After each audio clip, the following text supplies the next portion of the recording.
When I try to visualize a customer data platform consultant, I get this image of a well rounded person, a generalist with practical experiences in various data fields. But more importantly, someone who can bring people together, who can communicate with people from all over a business and clarify the value that customer data can deliver, from the CEO to the most junior employee. If you're watching this video, it might be you that I'm talking about. In this video, I want to share my opinions on 3 less tangible traits, soft skills that will make you a better CDP consultant, be of more value to your clients, and stay at the top of your game. I say 3, but it's 4 if you ask my GP, who says I need to exercise more, but we'll get rid of that soft skill there. Before I start, I do want to point out something ironic. As a contractor, we're considered to possess a specific set of skills that our clients need. Maybe it's folklore, a misjudgment of contractors in general, but we're often seen as these lone warriors coming into an organization, hiding in a corner, do what we're good at, and leave. However, with CDPs and most Martech and data-related contracts, this is not the case. It shouldn't be. This is a situation you do not want to find yourself in. As CDP consultants, as I will point out in the rest of this video, we need to get ourselves embedded into a team, a multidisciplinary team if possible, and communicate with everyone involved with the project. CDPs and other Martech solutions, for that matter, cannot be successfully deployed and brought up to a level where it benefits an organization if it does not gain a cross-departmental support. But I'm preaching to the choir here, most likely. So let's get started. First, let's talk about the value of being a generalist in the role of a CDP consultant. And let me tell you, this is something that I'm passionate about. First off, I want to give a shout out to Natalie Miles. She appeared on the Humans of Martech podcast several months ago, episode 96, and shared some brilliant insights on this exact topic. Let's break this down. According to Natalie, as CDP consultants, we need to see the big picture, understand various aspects of the business, and connect the dots between the departments. Here's the thing. Many marketing teams structure themselves around specific skills and channels, but that can be limiting, especially when expanding your stack with a CDP. Sure, specialists are great at what they do, all the respect to them, but they often miss the broader view needed for an integrated omni-channel strategy. As CDP consultants, we need to harmonize all these elements to create a cohesive customer experience. Natalie made an interesting point about startups. They usually start with generalists and bring in specialists later. Expand with specialists once you gain more traction. It's all about the flexibility. One person might handle both paid ads and customer lifecycle campaigns, and the other building audiences and managing ETL and reverse ETL pipelines. That's the versatility you need. So remember, being a CDP consultant isn't about being an expert in one area. It's about having a broad understanding that helps us bridge gaps and drive integrated data-driven strategies. All right, let's dive into communication. This is where my personal challenge lies as an introvert. It's really difficult to push myself to make this video, but let's continue. Listening to the same podcast and looking back at my various past roles in my career, I understand the importance of speaking multiple languages. I do not mean languages such as English and Dutch and French or Spanish. Many problems between departments are often caused by a disconnect in communication. It's like marketing speaks English, engineering speaks Klingon, cybersecurity speaks Ewokese. You get the picture. The same can be said about goals. Marketing's priority lies in growth outcomes, while engineering is focusing on keeping the platform stable. And on the other side of the building, analysts want to trust the collected data. But I digress. Natalie continues to point out 2 types of misalignments. The first is that teams agree on an end goal but disagree on how to reach it. This usually boils down to a misunderstanding of processes. The second is that the teams can't even agree on an outcome. This is the worst. This is what you want to avoid. This is the moment where intervention, a 15-point word in Scrabble, by the way, becomes necessary. And we know how much fun it can be to involve the higher-ups.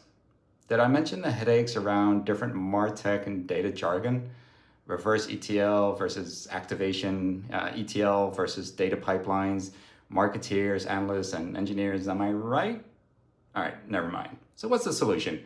Well, as CDP consultants, we need to become like the Babelfish from the Hitchhiker's Guide to the Galaxy, universal translators between different departments.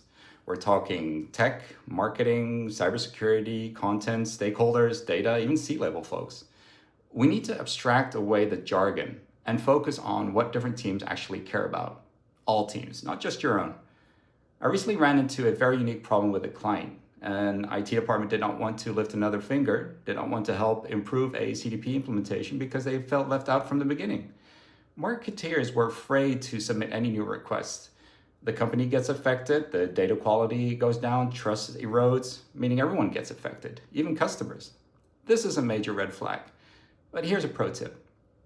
Push for multidisciplinary teams from day one. Find representatives from every involved department, create groups on communication tools like Slack, Teams, whatever, inform and empower them and make them understand the value of data for their respective roles and their value to data for other roles. Agree to terminology, document it, and make it available to everyone. Consider cross-decking. Sorry, it's an old Navy term. It means that you either work with a different department for a short while to learn about how they work, or you transfer to another ship, cross-decking, get it, to experience your line of work in a different culture. The latter usually occurred when operating with other countries, such as under NATO flag. These approaches and creating an internal data community can really help bridge those communication gaps and stimulate empathy between teams. Are communication risks real? Not to play the easy, well, ask those in a relationship card, but I think we can all relate, both personally and professionally. It reminds me of the scene from The Hunt for the Red October, where Alec Baldwin, as Jack Ryan, tries to use Morse code to communicate with Sean Connery's character, Admiral Ramius. He continues to say, while he taps away his message through the periscope, that his Morse is so rusty that he might be transmitting the measurements of a Playboy model for all he knows. That's exactly the kind of misunderstanding we want to avoid in our work, especially these days. Remember, many companies are poorly equipped to work on cross-departmental projects. That's where we come in. By acting as that universal translator, that Babel fish, we can help break down those silos and create a more cohesive, data-driven strategy and community across the entire organization. Another crucial trait of a successful CDP consultant, and I'm biased, of course, the last trait I want to discuss is the ability to dig deeper into client requests by asking them why 3 times.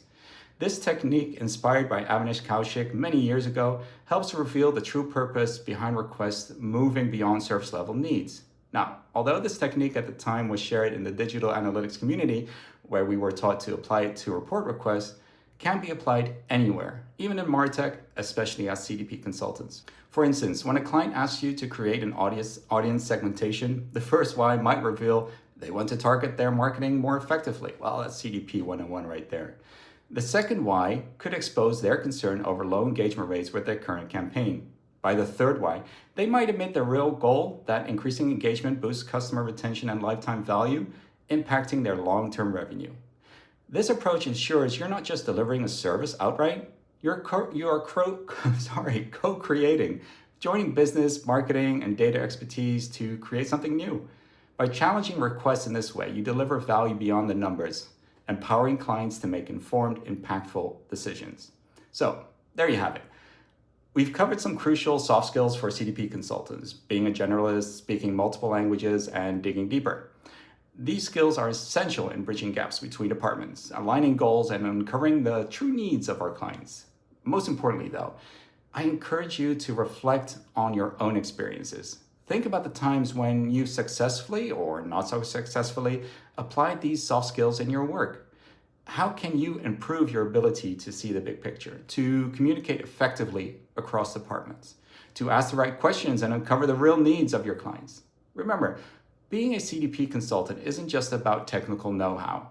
It's about being a well-rounded professional who can stand their ground, find openings, challenge status quos, offer improvements to clients for people with processes and technology. So keep learning, keep growing, and keep pushing yourself to be the best CDP consultant you can be.